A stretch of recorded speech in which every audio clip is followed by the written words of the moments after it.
Antes de me julgarem, deixem-me contar o que aconteceu. Passei 30 anos a preparar lanches para a escola e a saltar as minhas próprias refeições para dar à minha filha tudo o que ela precisava. Paguei metade daquele casamento em silêncio e com gosto, mas quando me sentei na sua grandiosa e brilhante recepção, serviram-me um prato de comida de cão enlatada. Ouvi os risos. Ouvi a sua nova sogra dizer: ela está habituada a restos, de qualquer maneira. Não chorei. Não fiz uma cena. Simplesmente levantei-me, saí e fiz uma chamada. Eles pensavam que eu era apenas uma pobre mulher idosa. O que eles não sabiam é que a terra da qual o futuro deles dependia ainda tinha o meu nome. E eu estava prestes a ensinar-lhes o preço da crueldade. O vestido azul marinho que escolhi para o casamento da Camila, comprei-o numa loja de segunda mão há 3 anos. Guardei-o no armário, à espera de uma ocasião especial que justificasse o gasto de 15 euros. Nunca imaginei que essa ocasião seria o dia em que a minha única filha se casaria e me trataria como uma estranha. Enquanto o táxi me levava pelas estradas sinuosas de Sintra, observei as quintas senhoriais que se erguiam como sentinelas do passado, os seus muros de pedra cobertos de era brilhar sob o sol de abril. O ar trazia o aroma doce das glicínias em flor, misturado com a umidade fresca da serra. Esta vila sempre me pareceu mágica, mas também implacável com aqueles que não pertenciam ao seu círculo dourado. O motorista, um homem de meia idade com um bigode farto que parecia saído de um filme dos anos 80, perguntou se era ali, parando em frente à Quinta da Vista Serena. A propriedade estendia-se por hectares que pareciam arrancados de uma revista de luxo. Carvalhos centenários e pinheiros mansos emolduravam a entrada, criando uma catedral natural que sussurrava histórias de privilégio e tradição. A minha voz soou mais firme do que me sentia por dentro quando confirmei. Paguei a corrida e adicionei uma gorjeta generosa. 40 anos a trabalhar na cantina de uma escola ensinaram-me o valor de ser gentil com quem trabalha arduamente por pouco dinheiro. O motorista ajudou-me a sair e, por um momento, o seu sorriso genuíno tranquilizou-me. A entrada principal fervilhava de atividade. Casais elegantes emergiam de carros de luxo, as mulheres em vestidos que provavelmente custavam mais do que o meu salário de 3 meses, os homens em fatos feitos à medida que pareciam o uniforme de uma classe a qual eu nunca pertenceria. Fiquei parada no passeio, a observar o desfile de convidados, até que uma organizadora de eventos se aproximou com um sorriso profissional que não chegava aos seus olhos. O seu cabelo estava preso num coque tão apertado que eu me perguntei se ela conseguia piscar os olhos sem sentir dor. Era a personificação da eficiência fria. Dona Helena, sou a Jéssica, a coordenadora. A família Castelbranco pediu-me que a acompanhasse ao seu lugar. Não me perguntou como estava ou se precisava de algo. Simplesmente me guiou por um caminho lateral que evitava a entrada principal, como se eu fosse uma entrega especial que devia ser feita pela porta das traseiras. O jardim posterior tinha sido transformado num altar de sonho. Arcos de flores brancas e verdes emolduravam a área onde a Camila e o Gonçalo trocariam votos. Cadeiras douradas estavam organizadas em filas perfeitas, com fitas de seda a ondular suavemente na brisa. Tudo era requintado, elegante, caro. Lembrei-me das noites em que trabalhei turnos duplos no hospital local, a limpar consultórios depois das minhas horas na escola, para ajudar a pagar a universidade privada da Camila. Ela nunca soube. Nunca lhe disse o quanto me custou. A Jéssica levou-me até a última fila, a uma cadeira situada atrás de uma coluna de pedra que obstruía parcialmente a vista do altar. Não era um lugar de honra para a mãe da noiva, era um lugar onde eu poderia estar presente, mas invisível. Incluída, mas marginalizada. Aqui estará confortável, disse a Jéssica, embora ambas soubéssemos que o conforto não era o objetivo. Sentei-me e coloquei a minha pequena mala de mão no colo. Dentro, levava um lenço que a minha mãe tinha bordado, uma foto do meu falecido marido, o João, e um pequeno caderno onde tinha anotado palavras que queria dizer a Camila depois da cerimônia. Palavras sobre o quanto a amava, o quão orgulhosa estava da mulher em que se tinha tornado, o quanto esperava que fôssemos mais unidas agora que ela começava esta nova etapa da sua vida. Os convidados começaram a encher as cadeiras da frente. Reconheci alguns rostos das fotos que a Camila tinha partilhado nas redes sociais, colegas do escritório de advogados do Gonçalo, amigos do clube de golfe, parceiros de negócios da família Castelbranco. Ninguém olhou para mim. Para eles, eu era parte da mobília, uma presença necessária, mas irrelevante. A dona Constança Castel Branco fez a sua entrada como uma rainha a chegar ao seu trono. O seu vestido cor de champanhe custava mais do que o meu carro, e os diamantes no seu pescoço capturavam a luz do sol como pequenas estrelas. Movia-se entre os convidados com a confiança de alguém que nunca duvidara do seu lugar no mundo. Quando os seus olhos se encontraram brevemente com os meus, o seu sorriso desvaneceu-se por uma fração de segundo, antes de recuperar a sua compostura. A sua elegância era uma arma, e ela usava-a com uma precisão letal. Descrevê-la como atraente seria um eufemismo. Ela possuía uma beleza fria e calculada, a pele impecável, os lábios pintados num tom de vermelho que era simultaneamente um convite e um aviso. O seu corpo, esguio e tonificado para uma mulher da sua idade, movia-se com uma graça que sugeria aulas de yoga e uma vida sem preocupações financeiras. A música começou, e o cortejo nupcial iniciou a sua procissão. As damas de honor, todas jovens e belas em vestidos de seda cor de lavanda, caminharam graciosamente pelo corredor. Depois, chegou o momento que eu esperava. A Camila apareceu, de braço dado com o seu pai, radiante num vestido de renda vintage que pertencera à bisavó Castel Branco. O meu coração inchou de orgulho e dor ao mesmo tempo. Ela estava magnífica, como a princesa que sempre sonhou ser. Mas quando seus olhos percorreram a congregação, passaram por mim como se eu fosse transparente. Não houve um sorriso de reconhecimento, não houve um gesto subtil de gratidão por eu estar ali. Era como se os 35 anos em que a criei, amei e me sacrifiquei por ela tivessem sido apagados da sua memória. A cerimônia foi bonita, mas impessoal. As promessas de amor eterno soaram ensaiadas, as lágrimas de alegria pareciam mais representadas do que autênticas. Quando o conservador perguntou se alguém se opunha à união, houve um silêncio tenso. Por um momento absurdo, pensei em levantar-me e dizer algo. Não para me opor, mas para lhes lembrar que eu existia. Que eu tinha criado aquela mulher extraordinária, praticamente sozinha. Que o meu amor tinha sido a constante na sua vida, mesmo quando tudo o resto vacilava. Mas permaneci sentada, as mãos entrelaçadas no meu regaço, a observar a minha filha tornar-se oficialmente uma Castel Branco. A recepção mudou-se para uma tenda elegante, adornada com luzes de fada e centros de mesa que custavam mais do que a minha renda mensal. Os convidados misturavam-se com flutes de champanhe, rindo e partilhando histórias que não incluíam nenhuma memória minha. Fui designada para uma mesa no canto mais distante, acompanhada por funcionários da quinta que tinham sido convidados por cortesia. Durante o jantar, observei a Camila e o Gonçalo na mesa principal, rodeados de amigos e familiares que os celebravam. A dona Constança contava anedotas encantadoras sobre a infância do Gonçalo, enquanto ninguém mencionava nada sobre a infância da Camila. Era como se a vida dela tivesse começado no dia em que conheceu os Castel Branco. Então, chegou o meu prato. A apresentação era artística, uma proteína em forma de paté, elegantemente moldada, acompanhada de legumes cortados em formas geométricas e um molho que brilhava sob as luzes da tenda. Parecia sofisticado, o tipo de prato que se esperaria numa recepção da alta sociedade de Sintra.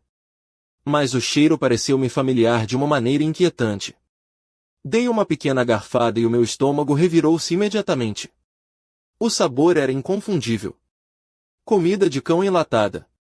Provavelmente de uma marca cara para disfarçar, mas comida de cão, no fim de contas.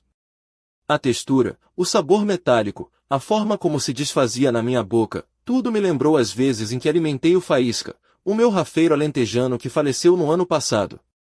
Olhei ao redor da mesa. Os funcionários comiam normalmente, aparentemente servidos com pratos diferentes. Apenas eu tinha recebido esta iguaria especial. Ouvi risinhos abafados vindos da mesa principal. A dona Constança sussurrava algo ao ouvido de uma mulher sentada ao seu lado, e ambas olharam na minha direção antes de soltarem pequenas gargalhadas. Depois, ouvi as palavras que se cravariam na minha memória para sempre. Ela está habituada a restos, de qualquer maneira. A voz era da Constança, mas o riso que se seguiu incluía sons familiares. Virei-me discretamente e vi a Camila cobrir a boca com a mão, os seus ombros a tremer com riso contido. A minha própria filha. A menina que eu embalei quando tinha pesadelos, que consolei quando as outras crianças gozavam com os seus sapatos gastos. O silêncio do meu pequeno apartamento na Amadora envolveu-me como um abraço familiar quando fechei a porta atrás de mim. Os meus sapatos de salto baixo ressoaram contra o soalho de madeira flutuante enquanto caminhava pelo corredor, passando pelas fotografias que documentavam uma vida que agora parecia pertencer a outra pessoa. A Camila aos 5 anos, com seu vestido do primeiro dia de escola que eu cosera à mão, a Camila formar-se na universidade, radiante na sua toga e cabelo, o dia em que conheceu o Gonçalo, com aquele sorriso que, na altura, pensei que significava felicidade genuína. Agora, todas essas imagens pareciam-me mentiras douradas, emolduradas na parede. Dirigi-me ao meu quarto, onde me sentei na beira da cama que o João e eu tínhamos partilhado durante os breves, mas belos, anos do nosso casamento. As suas últimas palavras antes do acidente de viação ressoaram na minha memória. Cuida bem da nossa menina, Helena. Ela vai ser alguém especial um dia. Se ele pudesse vê-la agora, a rir-se enquanto me alimentavam como a um animal, o que diria? Com mãos que mal tremiam, despi o vestido azul marinho e pendurei-o cuidadosamente no armário. Podia ser de segunda mão, mas tinha sido a minha armadura para enfrentar um dia que eu esperara com tanto anseio. Vesti o meu roupão de algodão, o mesmo que usará durante incontáveis noites em claro, a cuidar da Camila quando tinha febre ou à espera que ela chegasse a casa depois dos seus encontros na adolescência. Depois, dirigi-me à cômoda antiga que herdara da minha mãe. Na gaveta de baixo, por trás de álbuns de fotos e cartas de amor amareladas do João, estava a caixa de metal das bolachas Triunfo que eu não abria há meses. Dentro, guardava os documentos mais importantes da minha vida, o meu testamento, as apólices de seguro e a escritura da propriedade na Costa Vicentina que herdara dos meus pais quando tinha 25 anos. A propriedade, um pequeno monte alentejano perto da Zambujeira do Mar, fora o refúgio de verão da minha família durante 3 gerações. 5 hectares com vista para o mar, com uma casa modesta, mas sólida, que o meu avô construíra com as suas próprias mãos em 1952. Quando os meus pais morreram num acidente de avião há 15 anos, a propriedade passou diretamente para mim, saltando a Camila, porque os meus pais queriam garantir que eu tivesse algo meu, algo que me desse segurança financeira, independentemente do que acontecesse. Nunca tinha dito a Camila o valor daquela terra.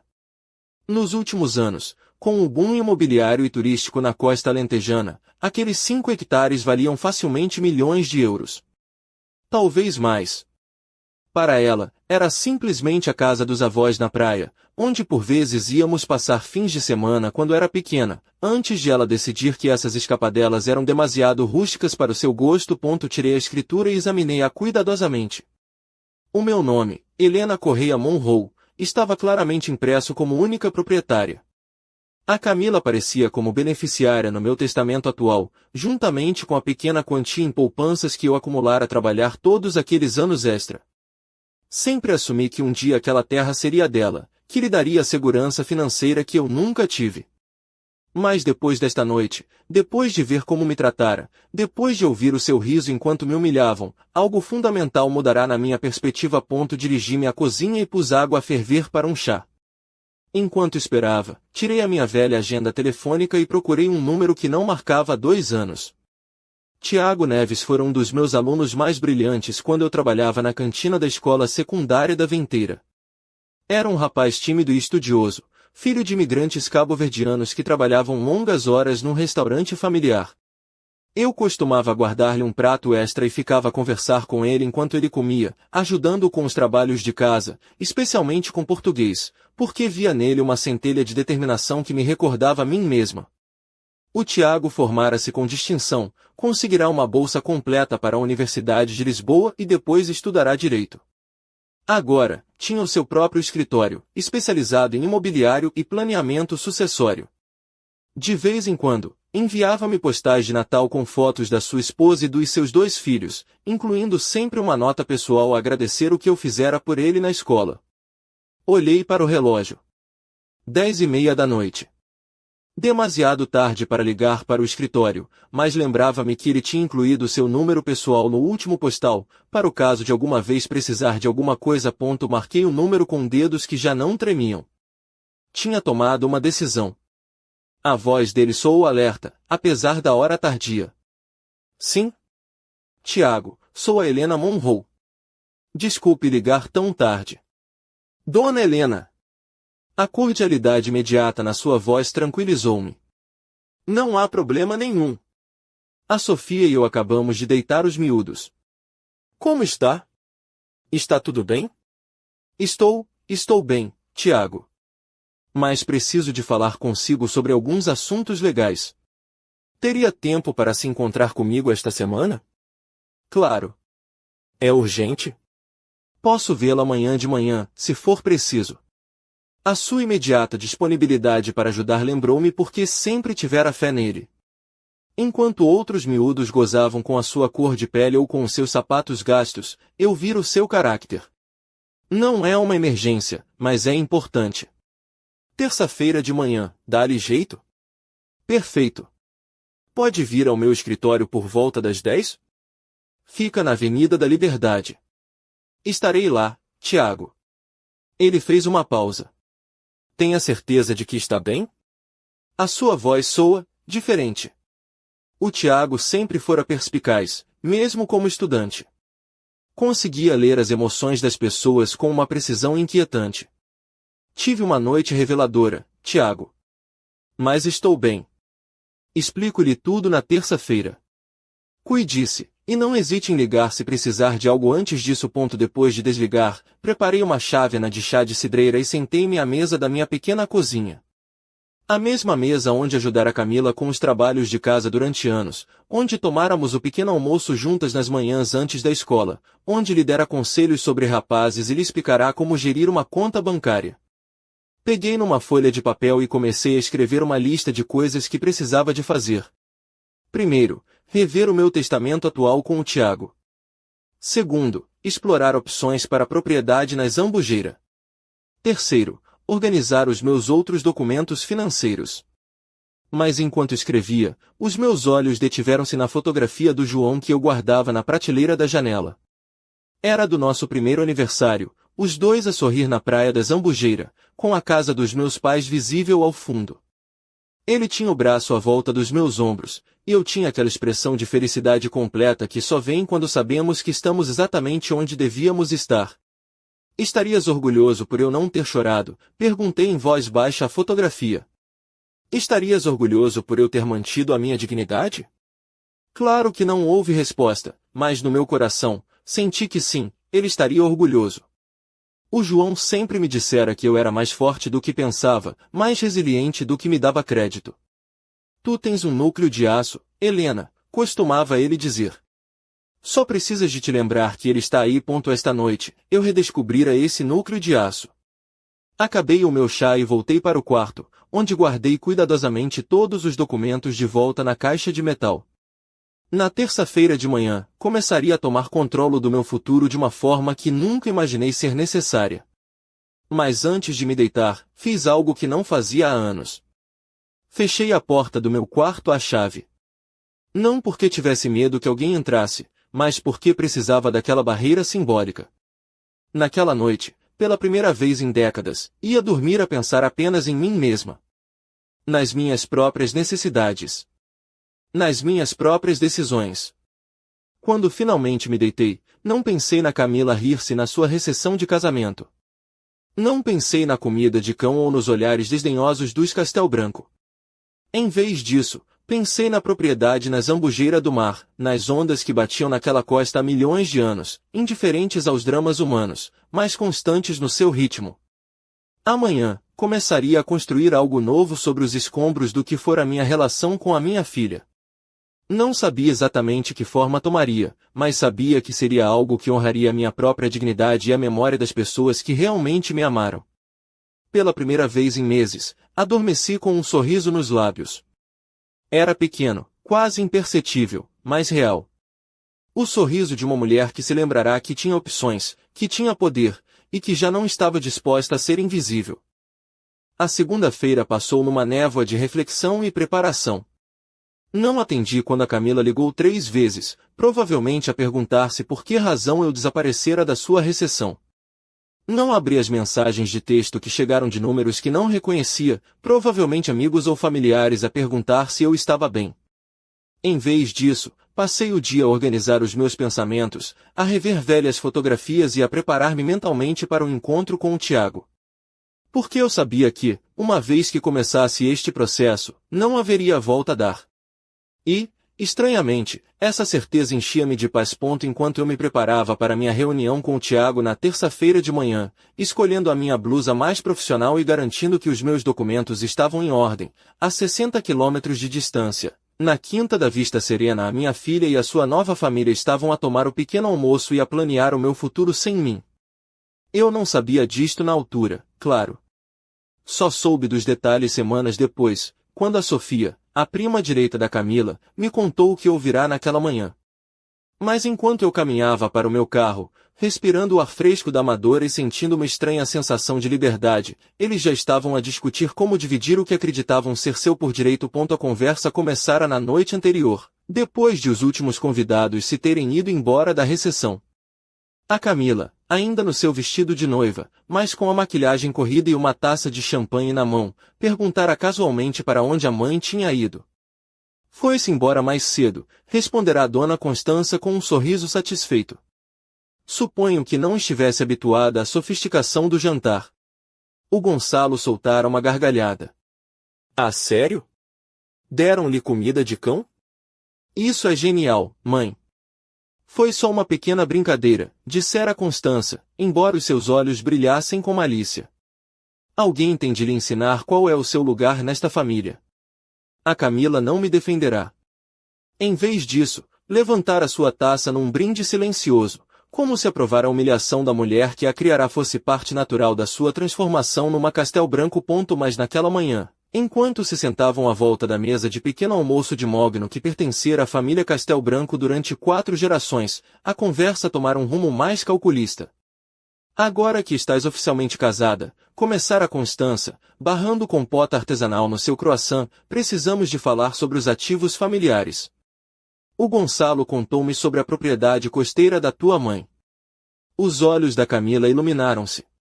Durante meses, ela sonhara com aquela terra, imaginando as possibilidades. É perfeita para o que temos em mente. 5 hectares frente ao mar, sem restrições de construção significativas. Poderíamos construir um resort de luxo incrível.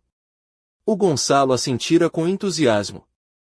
Tenho andado a investigar o mercado. Com o desenvolvimento certo, poderíamos estar a falar de um retorno de investimento de 300%. Vilas de luxo, um centro de eventos, talvez até um spa.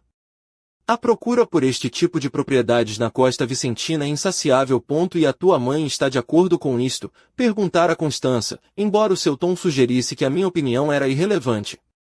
A Camila agitara a mão, despreocupadamente. Ela nunca faz nada com aquela propriedade, de qualquer forma. Só vai para lá sentar-se e olhar para o oceano como se fosse algum tipo de santuário sagrado. É um desperdício total de potencial de rendimento. Além disso, acrescentara o Gonçalo, depois de ontem à noite, está claro que ela precisa de entender que o seu estilo de vida anterior não é compatível com a nossa nova situação familiar. Será melhor para todos se ela se puder mudar para um lugar mais modesto e nos deixar gerir os ativos importantes. A Constança sorrira com aprovação. É muito atencioso da tua parte, querido. E muito prático. Passaram a hora seguinte a discutir planos detalhados. O Gonçalo tirara o seu portátil e mostrará-lhes imagens de desenvolvimentos semelhantes na Comporta e em Vila Moura. Falará de arquitetos que conhecia, empreiteiros que tinham trabalhado em projetos da família, designers de interiores que poderiam criar exatamente a atmosfera certa para atrair clientela de alto nível. Poderíamos chamar-lhe Castel Branco Beach Resort, sugerira Camila, os seus olhos a brilhar com cobiça. Tem um toque elegante, não achas? Perfeito, concordara Constança. Muito melhor do que deixá-lo como a casa da avó ou como quer que a tua mãe lhe chame. O Gonçalo estivera a tomar notas no seu telemóvel. Preciso de falar com o nosso advogado sobre os aspectos legais da transferência. Também devíamos contactar um avaliador para obter uma avaliação oficial da propriedade. E se ela não quiser cooperar, perguntara Camila, embora o seu tom sugerisse que considerava essa possibilidade altamente improvável. O Gonçalo soltara uma risada arrogante. Ah, sério? Estamos a falar de uma mulher que trabalhou numa cantina escolar durante 40 anos. Ela não tem a sofisticação financeira para entender o que está em jogo. E definitivamente não tem os recursos para contestar os nossos planos legalmente. Além disso, acrescentar a Constança, depois de como se comportou ontem à noite, a fugir como uma criança ferida, está claro que ela não tem a força emocional para um confronto. Provavelmente ficará grata por nós assumirmos a responsabilidade. A Camila sentira vigorosamente. Exatamente, mãe. Ela nunca foi boa a tomar decisões importantes. Sempre precisou que alguém lhe dissesse o que fazer. De muitas formas, isto será um alívio para ela. A ironia desta declaração, vinda de uma mulher cuja mãe tomara decisões impossíveis todos os dias durante décadas para manter alimentada, vestida e educada, não lhes ocorrerá nenhum deles. Gonçalo fechará o seu portátil com satisfação. Então, está decidido. Contato o advogado hoje, organizamos uma avaliação para esta semana, e depois temos uma conversa familiar muito direta com a Helena sobre os próximos passos. Só mais uma coisa, dissera Constança, a sua voz a tomar um tom mais sério. Precisamos digerir isto discretamente. Não queremos que as pessoas pensem que estamos a aproveitar-nos de uma mulher idosa. A reputação da família é importante. Claro, concordara Camila rapidamente. Será completamente voluntário. A mãe vai ver que é o melhor para todos. Passaram o resto do pequeno almoço a discutir detalhes. Que tipo de residência seria apropriada para me realojar? Algo pequeno, mas confortável. Como estruturar a transferência de propriedade para minimizar implicações fiscais? E quando seria o melhor momento para me abordarem com a sua generosa oferta? Nenhum deles mencionara as décadas de sacrifício que a minha capacidade de manter aquela propriedade representava. Nenhum reconhecera que o único motivo pelo qual a Camila pudera frequentar uma universidade privada era porque eu trabalhará turnos duplos e viverá frugalmente para pagar as suas propinas. Nenhum considerará que, talvez, apenas talvez, eu pudesse ter os meus próprios planos para minha propriedade. Para eles, eu era simplesmente um obstáculo a remover, um problema a resolver, uma pessoa cuja opinião era irrelevante para as suas ambições. Enquanto terminavam o seu pequeno almoço gourmet, servido em porcelana fina, tinham estabelecido um cronograma. O Gonçalo contactaria o seu avaliador e o seu advogado antes do meio-dia, o avaliador seria agendado para quinta-feira, e na sexta-feira, fariam a sua visita familiar para discutir o futuro. Será perfeito, dissera Camila, espreguiçando-se na sua cadeira como um gato satisfeito. Até ao final da semana, tudo estará em movimento. A Constança levantara sua chávena de café noutro brinde silencioso. Aos novos começos, dissera ela. E a livrarmos-nos da bagagem desnecessária, acrescentara o Gonçalo com um sorriso cruel. Entretanto, eu estava a estacionar o meu carro velho, mais fiável, em frente ao elegante edifício de escritórios na Avenida da Liberdade, onde o Tiago tinha o seu escritório. O contraste entre os meus pensamentos e os deles era absoluto. Eles planeavam como me tirar a minha dignidade e o meu legado, enquanto eu planeava como proteger ambos. Subi as escadas para o escritório do Tiago, levando comigo a caixa de metal com os meus documentos mais importantes e uma determinação que vinha a crescer desde o momento em que provei aquela comida de cão. Eu não sabia exatamente o que os meus queridos familiares estavam a planear, mas os meus instintos diziam-me que precisava de agir rapidamente. A recepcionista cumprimentou-me calorosamente e indicou-me o escritório do Tiago. Quando ele abriu a porta, vi imediatamente nos seus olhos a mesma cordialidade e respeito que vira quando ele era meu aluno. Para ele, eu não era um fardo ou um obstáculo, era a pessoa que acreditara nele quando poucos o fizeram, que vira o seu potencial quando outros só viam um rapaz tímido com sapatos gastos. Dona Helena, disse ele, levantando-se para me apertar a mão. É maravilhoso vê-la. Enquanto nos sentávamos no seu escritório elegante, mas acolhedor, com diplomas nas paredes e fotos da sua família na secretária, senti uma paz que não experimentara em anos. Aqui, neste espaço, eu era valorizado. Isto é mais do que planeamento sucessório, disse o Tiago depois de ouvir toda a minha história, os seus dedos a tamborilarem pensativamente sobre a secretária. Isto é proteger a sua dignidade e garantir que seus valores se refletem no seu legado. As suas palavras ressoaram profundamente em mim. Durante 40 anos, eu viverá os meus valores silenciosamente, trabalhar arduamente, tratar todos com respeito, sacrificar por aqueles que amava. Mas nunca considerei que o meu legado pudesse ser uma extensão ativa desses valores, uma última declaração de quem eu era realmente. O que sugere? Perguntei, sentindo uma mistura de nervosismo e antecipação. Tiago recostou-se na sua cadeira, a sua expressão séria, mas reconfortante. Primeiro, vamos rever o seu testamento atual e criar um novo que reflita as suas verdadeiras intenções. Segundo, se realmente quer garantir que a propriedade nas Zambujeiras se use de uma maneira que honre seus valores, temos várias opções. Passamos as 2 horas seguintes a rever cada detalhe. O Tiago explicou as implicações legais de diferentes tipos de doações, as vantagens fiscais de doações de caridade e como estruturar tudo para que fosse completamente irrevogável. O seu profissionalismo tranquilizou-me, mas foi a sua compreensão emocional da minha situação que realmente me tocou. Dona Helena, disse ele enquanto organizávamos os documentos, quero que saiba que qualquer pessoa que a trate da maneira que a trataram naquele casamento não merece beneficiar da sua generosidade. A senhora merece muito melhor. Ao sair do seu escritório 3 horas depois, levava comigo rascunhos de documentos que mudariam tudo e uma marcação para assinar as versões finais na sexta-feira de manhã. Tinha também o número de telefone da Sara Matos, diretora do abrigo de animais Segunda Chance em Odemira, com quem o Tiago já falará sobre a possibilidade de uma doação significativa. Na quarta-feira de manhã, conduzia até a Zambujeira do Mar pela primeira vez em meses. A estrada serpenteava por sobreiros e pequenas pontes, a paisagem transformando-se gradualmente de suburbana para rural e costeira. Havia algo de reconfortante nesta viagem familiar, como regressar a uma versão mais simples de mim mesma. A propriedade parecia exatamente como a recordava. A casa de taipa, resistida pelo tempo, erguia-se modestamente entre sobreiros e oliveiras, enquanto as dunas cobertas de esteva se estendiam em direção ao oceano. Esta não era a terra de desenvolvimento de luxo que a Camila e o Gonçalo imaginavam. Era um santuário, um lugar onde 3 gerações da minha família tinham encontrado paz. Estacionei e caminhei pelo trilho familiar em direção à praia. O som das ondas era imediatamente calmante, um ritmo constante que fora a banda sonora das minhas melhores memórias. Aqui era onde o João me pedirá em casamento.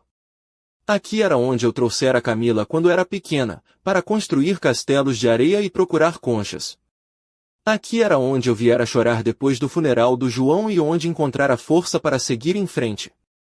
Sentei-me no velho banco de madeira que o meu pai construíra, a olhar para as ondas que se quebravam na areia. Pela primeira vez em dias, não pensei na humilhação do casamento ou nos planos que estava a fazer. Simplesmente existi, neste momento, neste lugar que fora o meu refúgio durante toda a minha vida adulta. Foi então que pensei no Faísca, o meu rafeiro alentejano. Ele morrera no ano passado, aos 14 anos, depois de uma longa batalha contra o cancro. Durante seus últimos dias, eu costumava trazê-lo aqui para que ele pudesse caminhar lentamente pela areia e sentir a água nas suas patas. Ele fora o único ser vivo que me dera amor incondicional durante os últimos anos de solidão. Enquanto a Camila se afastava cada vez mais de mim, o Faísca estivera constantemente ao meu lado, com os seus olhos castanhos cheios de devoção pura. A ironia não me escapava, tinham-me alimentado com comida de cão como uma humilhação, mas um cão fora quem me mostrará o verdadeiro significado do amor leal. Nesse momento, soube exatamente o que queria fazer com esta terra. Tirei o meu telemóvel e marquei o número que o Tiago me dera. Segunda Chance, fala a Sara Matos. Dona Sara, sou a Helena Monroe. O Tiago Neves deu-me o seu número. Gostaria de discutir uma possível doação para o seu abrigo. Dona Helena, o Tiago contou-me um pouco sobre a sua situação. Gostaria que nos encontrássemos. Na verdade, estou na Zambujeira agora mesmo, na minha propriedade. Teria tempo para vir vê-la. 1 hora depois, a Sara chegou numa carrinha velha, mas bem conservada, com o logótipo da Segunda Chance na lateral.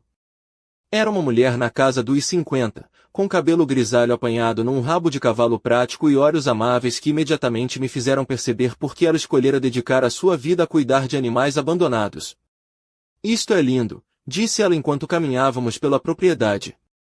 Os cães de resgate precisam de espaços como este para sarar, especialmente aqueles que foram maltratados ou negligenciados.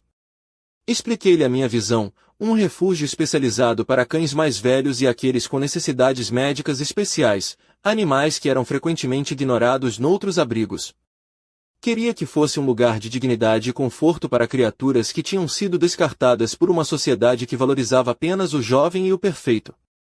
Poderíamos construir instalações modulares que se integrem naturalmente com a paisagem, explicou a Sarah, apontando para diferentes áreas da propriedade. Áreas de exercício fechadas, um pequeno centro veterinário, espaços tranquilos para recuperação e, claro, manteríamos a praia acessível para terapia aquática.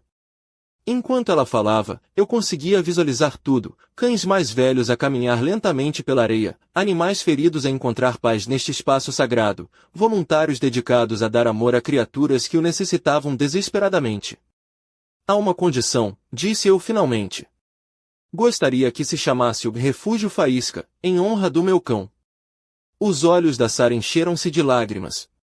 Seria perfeito. Passamos o resto da tarde a caminhar pela propriedade, a discutir planos e possibilidades. A Sarah tinha uma visão que coincidia perfeitamente com a minha, um lugar onde os animais descartados pudessem viver os seus dias restantes com dignidade e amor. Quando finalmente nos despedimos, eu concordara em doar não só a propriedade, mas também uma quantia substancial das minhas poupanças para estabelecer um fundo perpétuo que asseguraria o funcionamento do refúgio. O Tiago disse-me que isto faz parte de uma situação familiar difícil, disse a Sarah antes de se ir embora. Quero que saiba que está a fazer algo lindo com a sua dor. Na quinta-feira à noite, o meu telemóvel tocou. Era um número que não reconheci, mas quando atendi, ouvi uma voz jovem e tímida. Tia Helena? Sou a Sofia. Sofia, a prima direita da Camila. Tinha 19 anos e estudava na Faculdade de Letras em Lisboa. Sempre fora minha favorita entre os familiares mais afastados, uma jovem atenciosa que parecia ter herdado alguma da sensibilidade que faltava no resto da família. Sofia, querida, como estás? Estou muito chateada, tia Helena. Ouvi o que aconteceu no casamento. A minha mãe contou-me algumas coisas, e honestamente, estou envergonhada da nossa família. A sua voz quebrou-se ligeiramente, e eu pude ouvir lágrimas genuínas. Não te preocupes com isso, querida. Não está certo. Nada disto está certo. A Camila está a agir como se fosse uma princesa e os Castel Branco são horríveis. E, ouvi que eles estão a planear algo com a tua propriedade na Zambujeira. O meu coração acelerou. O que é que ouviste? Estive em casa dos Castel Branco ontem, a ajudar com algumas coisas do casamento, e ouvi-os a falar sobre construir algum tipo de resort. Diziam que te iam convencer a doar a terra para o teu próprio bem. Foi repugnante. Sofia, aprecio que me estejas a ligar, mas não quero que isto cause problemas entre ti e a tua família. Tia Helena, a sua voz tornou-se mais firme, tu és mais família para mim do que qualquer um deles. Lembro-me sempre de como me ajudaste com as minhas redações para a universidade, como me ouviste quando mais ninguém o fazia. Se houver alguma coisa que eu possa fazer para te ajudar. As suas palavras tocaram-me profundamente. Aqui estava alguém da geração mais jovem, alguém que conseguia ver claramente a diferença entre o amor real e a performance superficial que caracterizara minha relação com a Camila nos últimos anos. Na verdade, há algo, disse eu, impulsivamente. Gostarias de almoçar comigo amanhã? Há algumas coisas que eu gostaria de discutir contigo. Claro. Onde? Conheces aquele pequeno café em Campo de Ourique, a padaria do povo? Sim, claro. Ao meio-dia? Estarei lá. Depois de desligar, sentei-me na minha cozinha, sentindo algo que não experimentara em muito tempo, esperança. Esperança de que pelo menos uma pessoa na minha família entendia quem eu era realmente. A Sofia representava a possibilidade de que os meus valores pudessem continuar na próxima geração, mesmo que a minha própria filha os tivesse rejeitado. Na sexta-feira de manhã, cedo, antes do meu encontro com a Sofia, fui ao escritório do Tiago. O almoço com a Sofia na padaria do povo foi como encontrar um oásis no deserto emocional que tinha sido a minha vida familiar.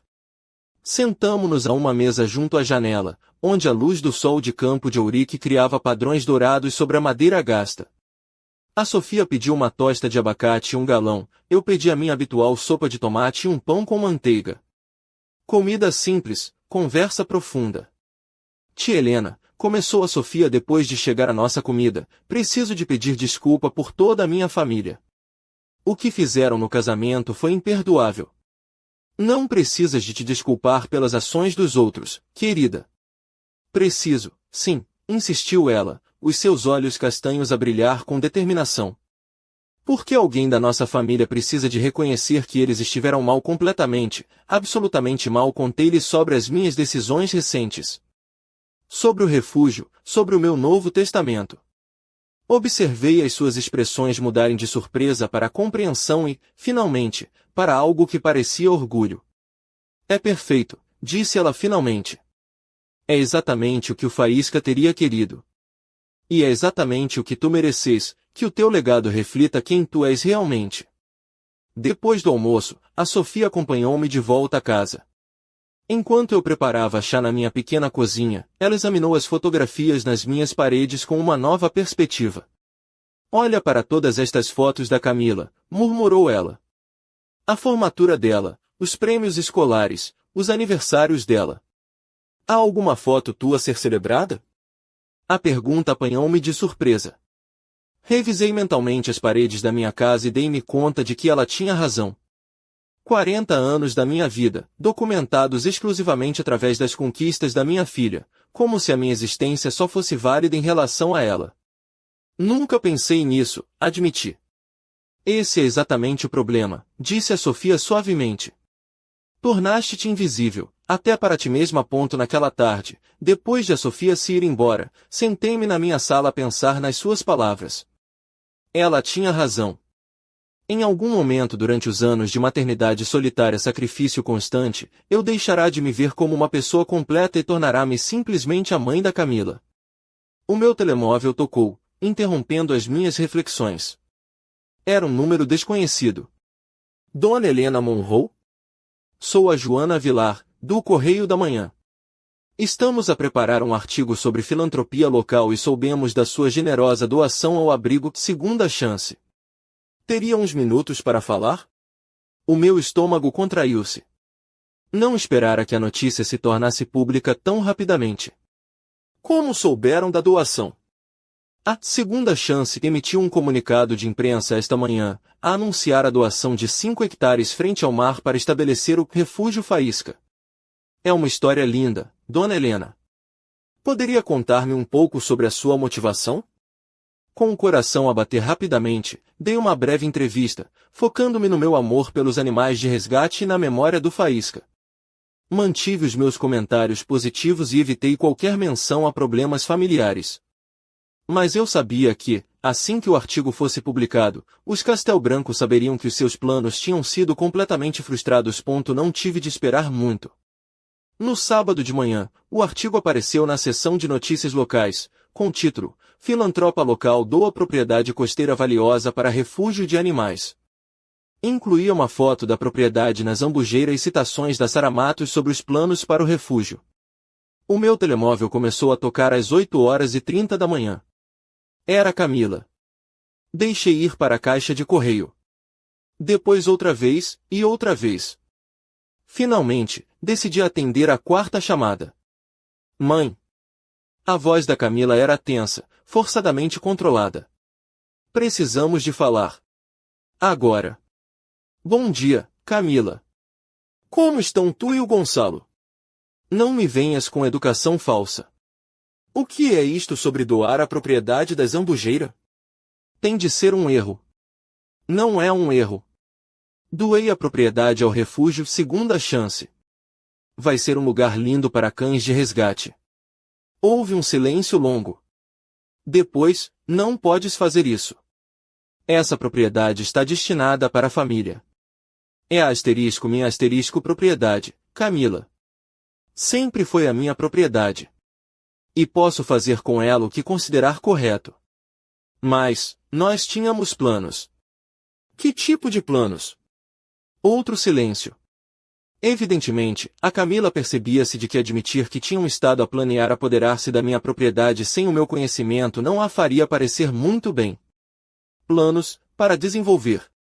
Para assegurar o futuro financeiro da família. E quando exatamente planeavas discutir esses planos comigo? Íamos falar contigo esta semana, de facto.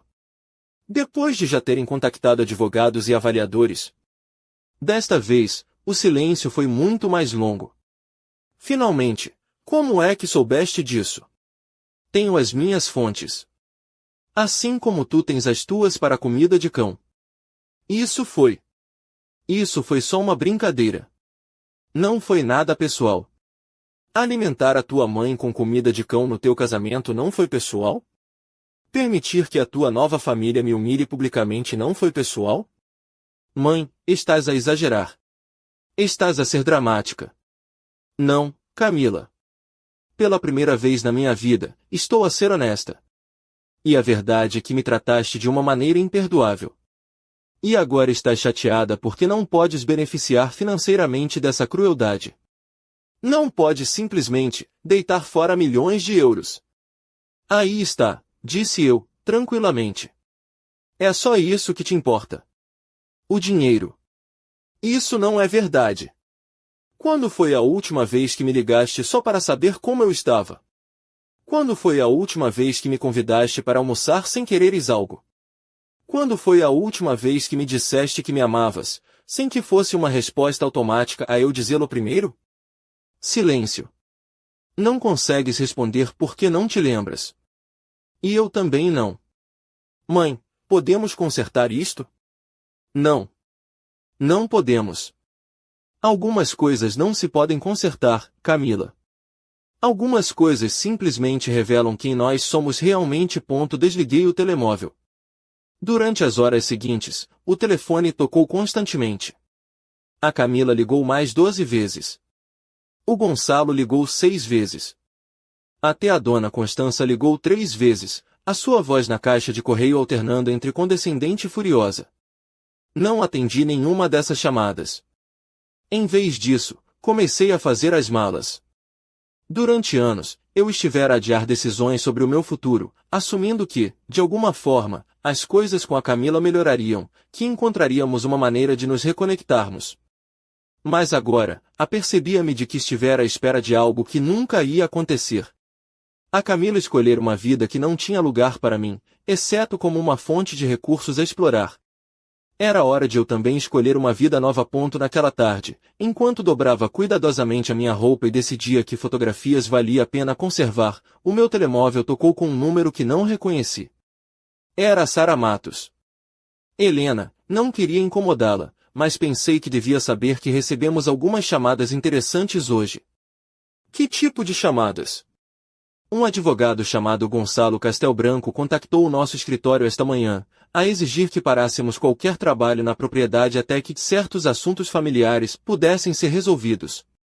Quando lhe expliquei que todos os documentos estavam em ordem e que a doação era irrevogável, ele tornou-se bastante agressivo. Lamento, Sara. Não devia tê-la envolvido no drama familiar. Não se desculpe. O Tiago já falou com ele e explicou-lhe muito claramente que eles não têm base legal para nenhuma reclamação. A propriedade é sua, a doação é válida, e já começamos o processo de transferência. E o que é que ele disse? Algumas palavras muito pouco profissionais sobre mulheres idosas incompetentes e influência indevida. O Tiago disse-lhe que, se ele continuasse por essa linha, teríamos todo o gosto em discutir os seus comentários com a ordem dos advogados. Pela primeira vez em dias, ri-me genuinamente. No domingo de manhã, enquanto terminava de empacotar os meus pertences essenciais em 2 malas modestas, ouvi um carro na minha entrada. Olhei pela janela e vi o BMW preto do Gonçalo estacionado na minha garagem. A Camila e o Gonçalo caminharam em direção à minha porta, com expressões que misturavam determinação e fúria mal contida. Atrás deles, mais lentamente, vinha a dona Constança, vestida como se fosse a um almoço de caridade, mas com olhos que prometiam tudo menos caridade. Eles tinham vindo para o que, evidentemente, esperavam que fosse